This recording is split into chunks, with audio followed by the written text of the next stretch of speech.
एक बात तो तय करता है कि 20 जून 1947 की वो घटना अब इतिहास की किताबों से निकलकर लोगों की याददाश्त में जगह बनाएगी। और शायद यह जरूरी भी है, क्योंकि जो कौम अपना इतिहास नहीं जानती, वो अपना भविष्य भी नहीं गढ़ सकती। फ्रेंड्स, पश्चिम बंगाल की धरती हमेशा से ही वैचारिक क्रांतियों, साहित्य, अध्यात्म और तीखी राजनीतिक बहसों की केंद्र रही है। पश्चिम बंगाल दिवस को लेकर चल रहा यह पूरा घटनाक्रम यह दिखाता है कि इतिहास को देखने के नजरिए में कितना बड़ा बदलाव आ चुका है।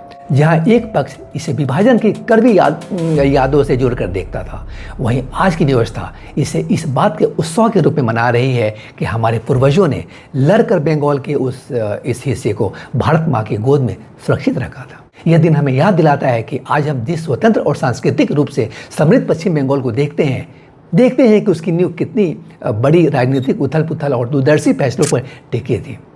बदलती राजनीतिक बयार के बीच 20 जून अब हमेशा के लिए बंगाल के सरकारी और ऐतिहासिक कैलेंडर पर अमिट अक्षरों में दर्ज हो चुका है। इतिहास खुद को दोहराता नहीं, बल्कि वो अक्सर हमारे सामने एक नए रूप में आकर खड़ा हो जाता है। कुछ ऐसा ही इस समय भारत के सबसे सांस्कृतिक और राजनीतिक रूप से जागरूक राज्य पश्चिम बंगाल में देखने को मिल रहा है। वेस्ट बंगाल में साल 2026 की, मतलब इस साल की शुरुआत बंगाल के लिए सिर्फ एक नई चुनावी साल के रूप में नहीं हुई, बल्कि इसने राज्य की सदी पुरानी राजनीतिक दिशा को ही बदल के रख दिया है। विधानसभा चुनाव में आए ऐतिहासिक जनादेश के बाद जहां एक तरफ सत्ता की कमान बदली, वहीं दूसरी तरफ राज्य की पहचान और इतिहास को याद करने का तरीका भी पूरी तरह से बदल गया है। मुख्यमंत्री शुभेंदु अधिकारी साहब के नेतृत्व वाली नई कैबिनेट ने एक बड़ा और ऐतिहासिक फैसला लेते हुए घोषणा करी है कि अब से हर साल 20 जून को ही, जो कल निकल गया, 20 जून को ही आधिकारिक तौर पे पश्चिम बंगाल दिवस यानी पश्चिम बंगाल दिवस के रूप में मनाया जाएगा, और कल मनाया भी गया।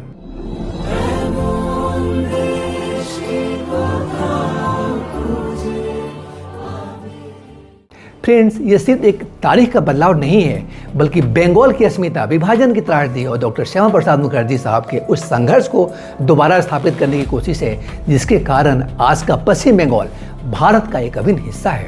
आखिर क्यों ये तारीख इतनी महत्वपूर्ण है? पिछली सरकार के पोइला बैसाख वाले फैसले को क्यों बदल दिया गया? मतलब दशकों तक लेफ्ट और ममता सरकार ने इसे क्यों नजरअंदाज किया? और 20 जून 1947 को ऐसा क्या हुआ था जिसने इतिहास की धारा बदल दी?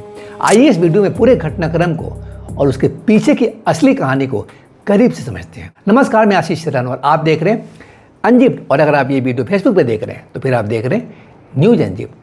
आइए अब इस वीडियो में आगे बढ़ते हैं और समझते हैं इस पूरी स्टोरी को बेहद आसान भाषा में विस्तार से।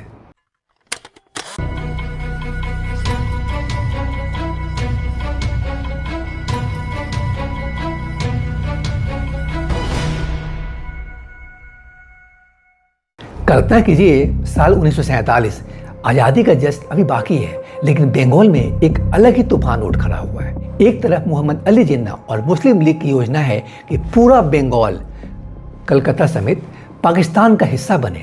दूसरी तरफ एक नेता खड़ा है, डॉक्टर श्यामा प्रसाद मुखर्जी साहब, जो अकेले इस तूफान से टकरा रहा है। जिन्ना की दलील सीधी थी, बंगाल में मुसलमानों की तादाद ज़्यादा है, इसलिए पूरा बंगाल पाकिस्तान में जाएगा।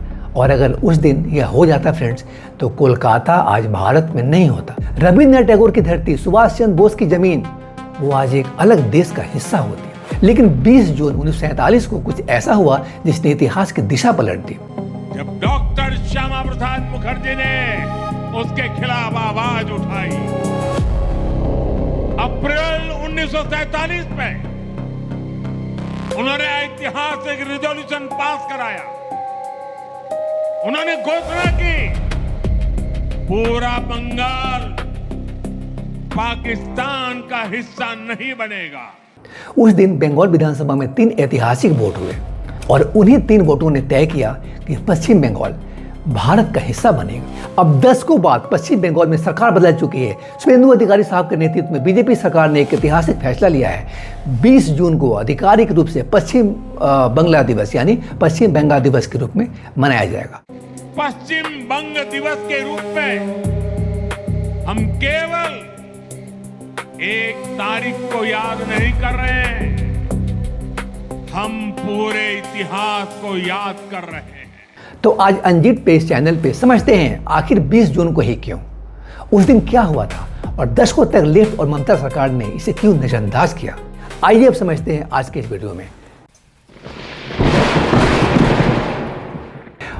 पश्चिम बंगाल दिवस, जिसे पश्चिम बंगाल दिवस भी कहते हैं, हर साल 20 जून को मनाया जाता है। यह दिन 1947 में बंगाल विधानसभा द्वारा पारित उस प्रस्ताव की याद में मनाया जाता है जिसने पश्चिम बंगाल को भारत के एक अलग राज्य के रूप में स्थापित किया। लेकिन यह सिर्फ एक राज्य के जन्म की कहानी नहीं है, यह उस संघर्ष की कहानी है जो अगर हार जाता तो आज का नक्शा बिल्कुल अलग होता।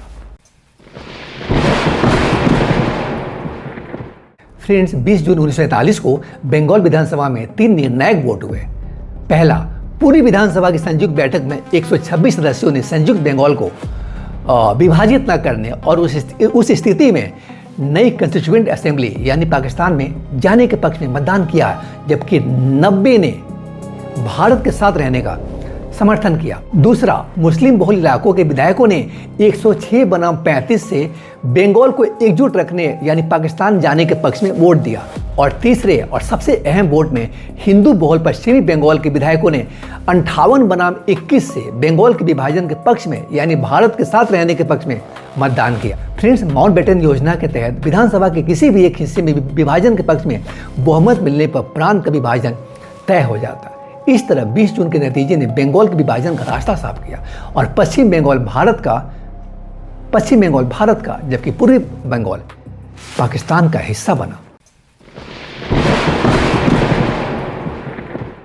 मुस्लिम लीग का तर्क था कि चूंकि संयुक्त बंगाल में मुसलमानों की तादाद हिंदुओं से ज़्यादा है, इसलिए पूरा बंगाल पाकिस्तान का हिस्सा बनना चाहिए। तो फ्रेंड्स, यदि गैर मुस्लिम बहुल क्षेत्रों के विधायक 58-21 से विभाजन के पक्ष में मतदान नहीं करते तो उपलब्ध संवैधानिक प्रक्रिया के अनुसार संयुक्त बंगाल के पाकिस्तान में जाने की संभावना बहुत अधिक थी। अगर सिर्फ संयुक्त विधानसभा का बहुमत मान लिया जाता तो पूरा बंगाल पाकिस्तान में चला जाता। कोलकाता, हावड़ा, दार्जिलिंग सब पाकिस्तान में।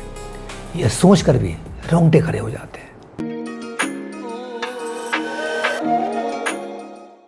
श्यामा प्रसाद मुखर्जी ने महसूस किया था कि बंगाली हिंदुओं के अस्तित्व को बचाने का एकमात्र रास्ता बंगाल का विभाजन है। उन्होंने बिना देर किए जन जागरण में अपनी पूरी ऊर्जा लगा दी। उनके और उनके जैसे अनगिनत लोगों के अथक प्रयासों के बिना भारत के इतिहास का यह अध्याय बिल्कुल अलग होता। कई इतिहास और राजनीतिक विश्लेषक मानते हैं कि डॉक्टर श्यामा प्रसाद मुखर्जी साहब के अभियान ने पश्चिम बंगाल के भारत में बने रहने की दिशा तय करने में महत्वपूर्ण भूमिका निभाई। फ्रेंड्स, मुखर्जी ने वो सवाल उठाया था जो आज भी गूंजता है, अगर 25% मुसलमान भारत में नहीं रह सकते तो 44% हिंदू बंगाल में 54% मुसलमानों के बीच कैसे रहेंगे।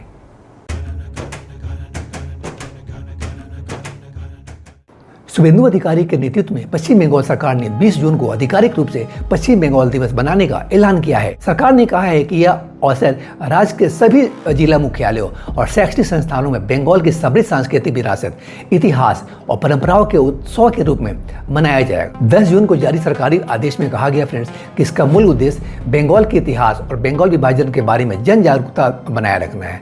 साथ ही सामाजिक एकजुटता, भाईचारे और सांस्कृतिक विरासत के प्रति जिम्मेदारी की भावना को मजबूत करना भी है। जिला स्तर पर सांस्कृतिक उत्सव, प्रदर्शनियां और सेमिनार आयोजित किए जाएंगे।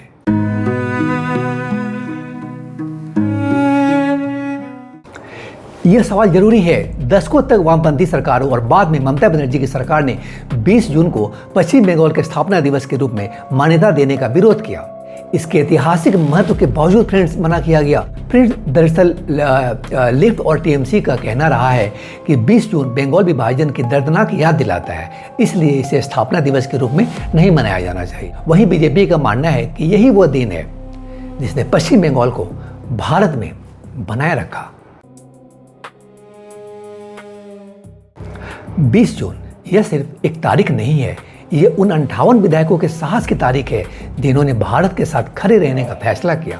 यह श्यामा प्रसाद मुखर्जी की दूरदर्शिता की तारीख है। यह उन लाखों बंगाली हिंदुओं के संघर्ष की तारीख है जो अपनी जमीन, अपनी पहचान के लिए लड़े। फ्रेंड्स, इतिहास को भुला देने से वो मिटता नहीं, बस नई पीढ़ियां उससे अनजान रह जाती हैं। पश्चिम बंगाल में बीजेपी सरकार का यह फैसला, चाहे आप इसे राजनीतिक नजरिए से देखें या ऐतिहासिक, एक बात तो तय करता है कि 20 जून 1947 की वो घटना अब इतिहास की किताबों से निकलकर लोगों की याददाश्त में जगह बनाएगी। और शायद यह जरूरी भी है, क्योंकि जो कौम अपना इतिहास नहीं जानती,